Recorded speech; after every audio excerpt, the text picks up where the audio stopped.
Walt Whitman said, "Charity and personal force are the only investments worth anything." And at this time of the year, many in our community look to others for help and charity. But philanthropic works are needed year-round, and Houston has one of the strongest giving communities in the country. But how does philanthropy work? What impact does it truly have in our area? What inspires individuals to dedicate their time and give of themselves and their money?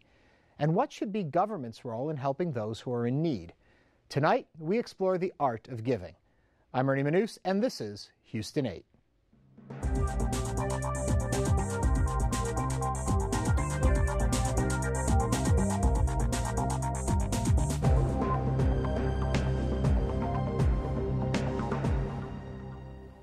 Joining us tonight are Stephen Maislin, President and CEO, Greater Houston Community Foundation, Joanne Crassus, philanthropist, and Angela Seaworth, Director, Rice University Center for Philanthropy and Nonprofit Leadership. Before we start, we want to remind you all that you can share your thoughts throughout the show on Twitter using hashtag Houston8. And welcome to my guests.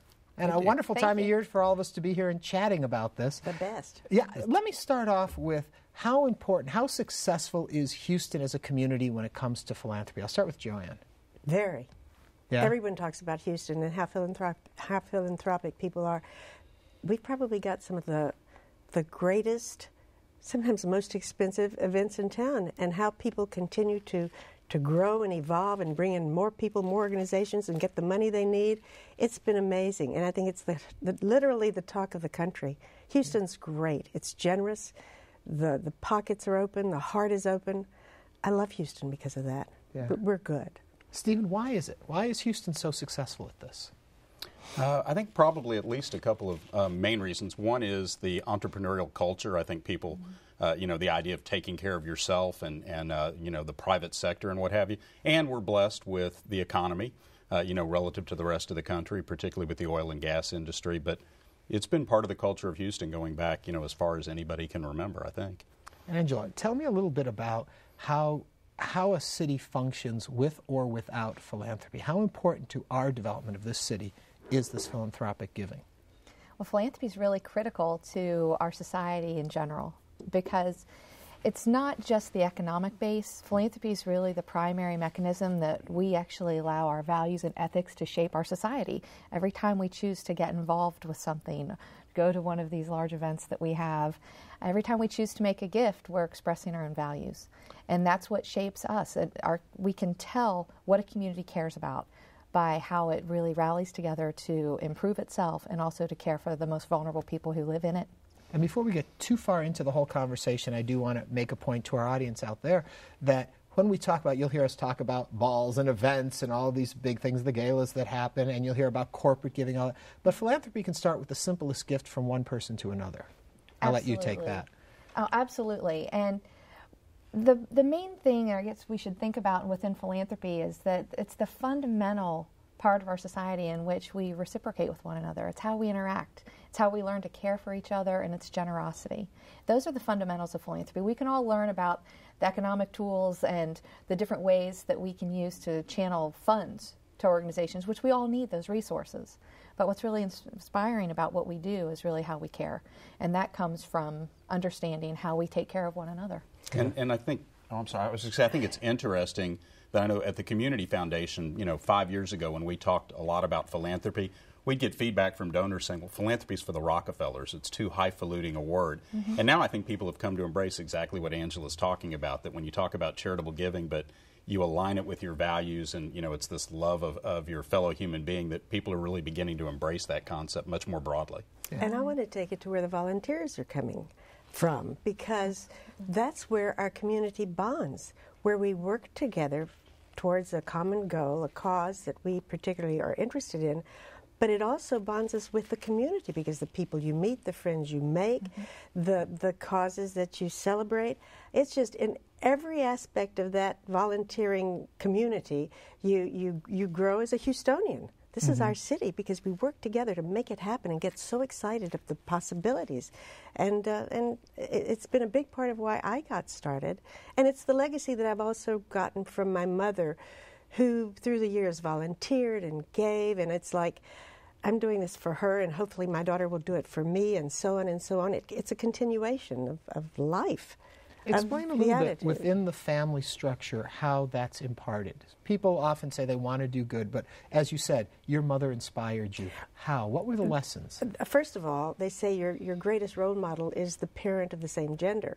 And I always thought she was a remarkable woman. For her generation, she would be over 100 years old today in Beaumont, Texas. She started with Red Cross. She started with blood drives. She was involved in the community in any way she felt there was a need and that she could be forthcoming in her abilities to participate in it. So it really was all about, I saw the good she did, and I realized how important it was to so many people, not just in this country, though. In those days, there was a war going on. So she would gather clothing to send overseas. It was the genuine goodness of mankind, where we come on board to do the right thing, to support each other and the community around the world. I loved that. I still do. Yeah. I think that's the value of man, where we want to do the right thing. We want to give back. Angela, do we find that it is within families, that if you come from a family that's been involved, you continue to do it? Is there a structure like that, or is it kind of more random? Well, I think honestly it's a little more random than that. We like to see it, and what we're concerned about in studying philanthropy, and one reason we want to teach it, is because we think the tradition's actually coming upon a troubling time, because we're not passing those values down as well as we think we can from generation to generation. And part of that has to do with the fact we're living in such, and particularly in Houston, in such a huge metro area.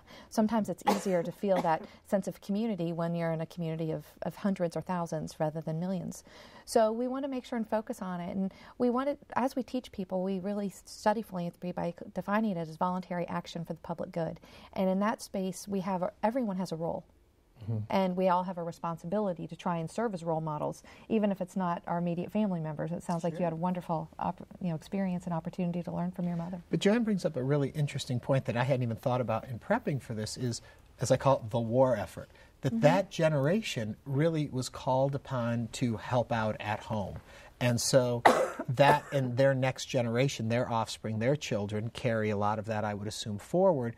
And then you wonder, what will this generation do if there's not a conscious effort, as Joanne mentioned, to try and impart that on your children? Where do we go from there then? Where are those role models for philanthropic giving? Stephen, let me ask you a little bit about then from the corporate end.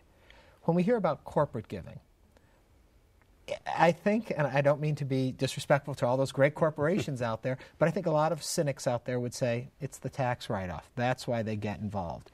True, false? That may be, I would think that's probably part of the motivation for a lot of businesses, but what we're finding increasingly is that they're looking beyond that. And, there's nothing wrong with doing good and doing well at the same time, if you will. But what we're finding is that businesses are becoming more strategic, and they're giving, just as we're talking about with individuals and families. And it's kind of interesting to see some of the parallels. When you think about what Angela was talking about with values, well, the businesses are looking and trying to see what are the values of their employees, of their model, and so they're trying to align their giving with that. So we're seeing them beyond where at one point maybe they just, gave out a little bit of money. We're starting to see them get their employees much more engaged, and it's going up into the senior management of the organization, so that you're seeing it really, permeate throughout the organizations. Much more impactful, I think, than what we saw maybe even 10 or 15 years ago. I remember talking with Frank Young from Tuts Theater Under the Stars, and he was saying that when they started Tuts and they had the opera and they had the ballet, that was being instituted because when you wanted to attract the good CEOs to the good companies in Houston, you needed to show them there was a thriving arts scene, and that helped. I'm wondering if today, if the philanthropic works of an organization aren't also working in the same way to bring in the right ownership, the right leadership, that you show them how you give to the community and how you're part of the community, that is an attractive incentive. Do you find that to be true? Yeah, first of all, I think it's true and false. I don't care how they give. I don't care why they give. I think it's just the fact that there are various sides of giving, and it works in Houston. And in my mind, I'm thinking about the Europeans who come here through the Consular Corps, because we have the largest, I think the second largest in the country. We have such a huge connection with the international world, so to speak. They come here and they are absolutely in awe of what we're able to raise and produce. They love the city. They don't want to leave. Everything we're doing, in my mind, is on the right track for enticing growth, whether it's philanthropic or otherwise.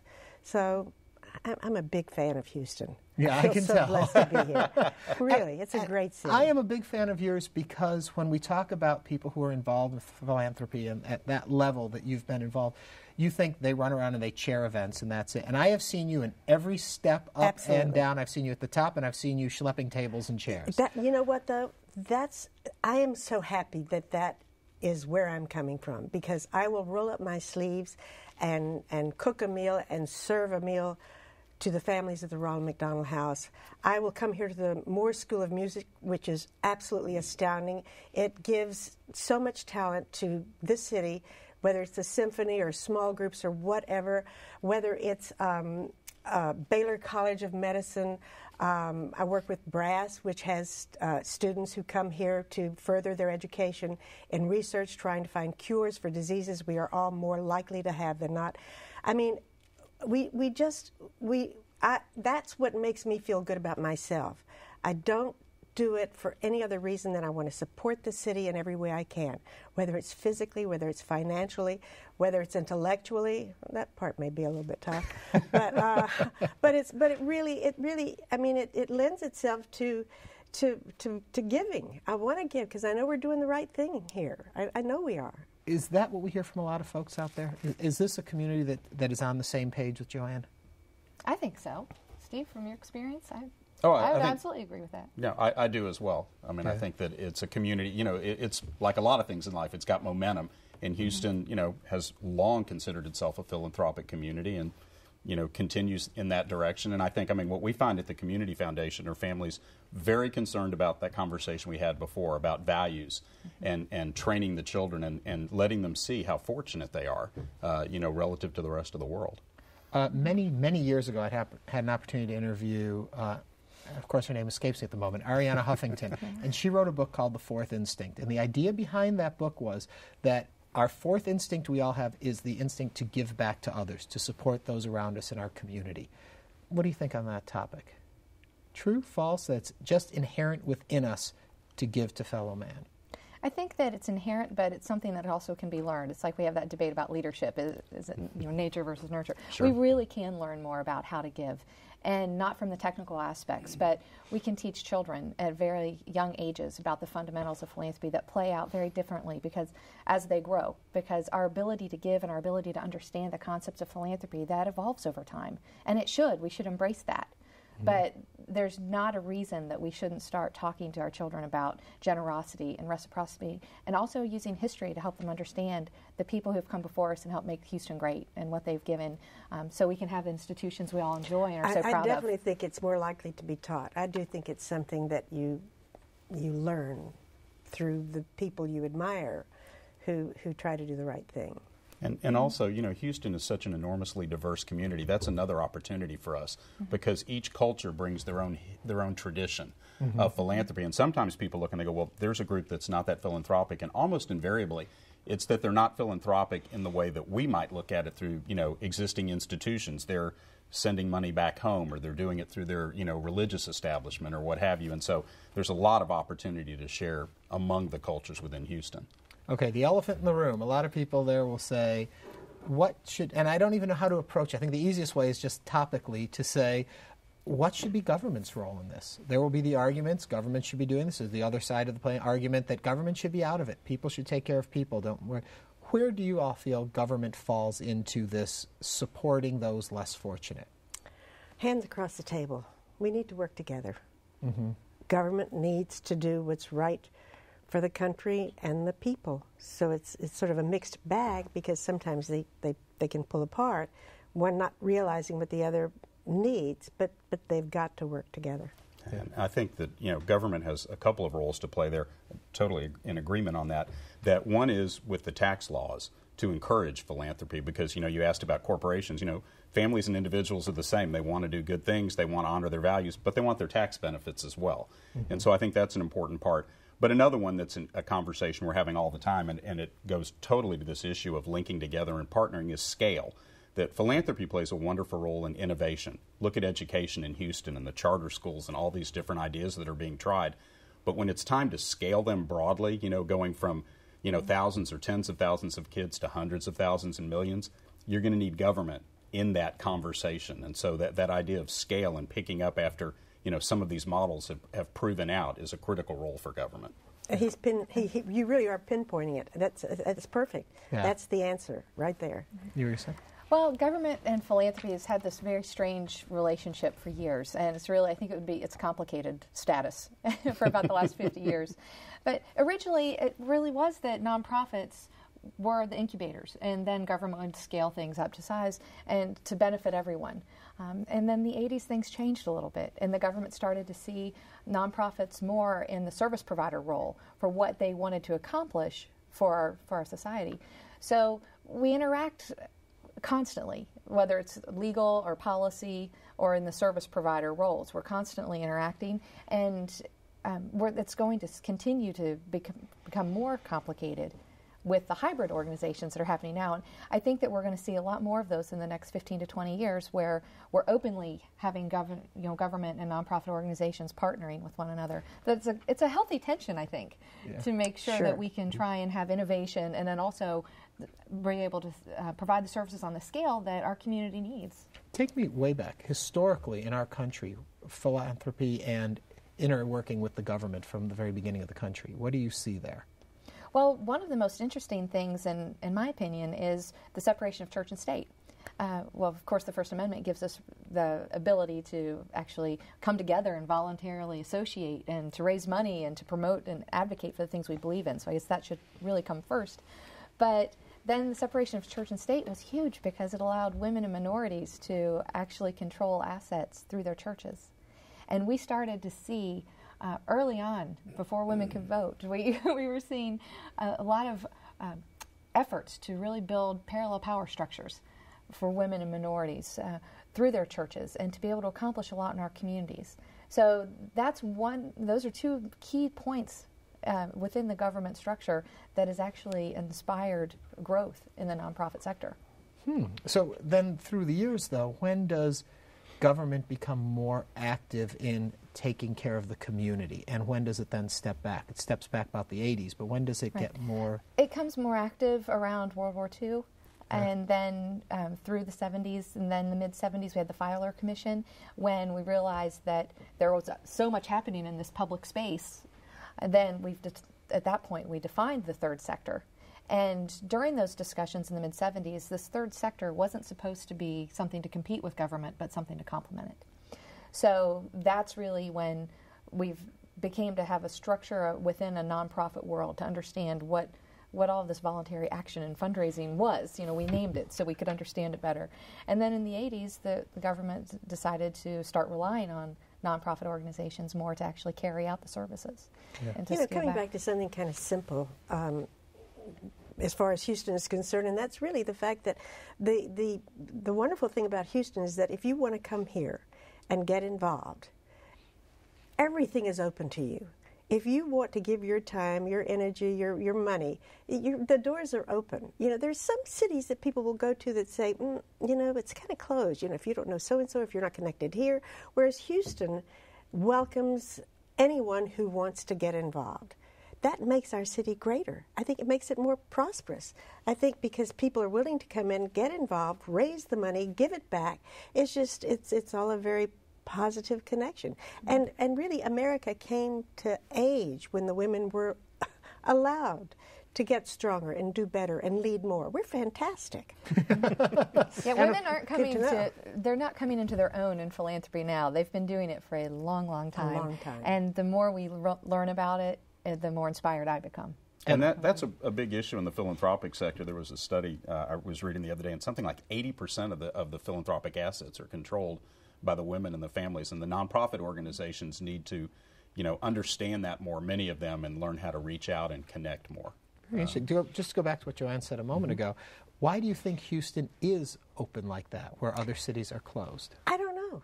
I honestly don't know. Maybe it's the fact that we were a cowboy town. It was just good old folks, and we never, we sort of compete sometimes with Dallas, and I love Dallas, but Houston is still, in my mind, and with the conversations I've had, a more warm, more inviting, more liberating community.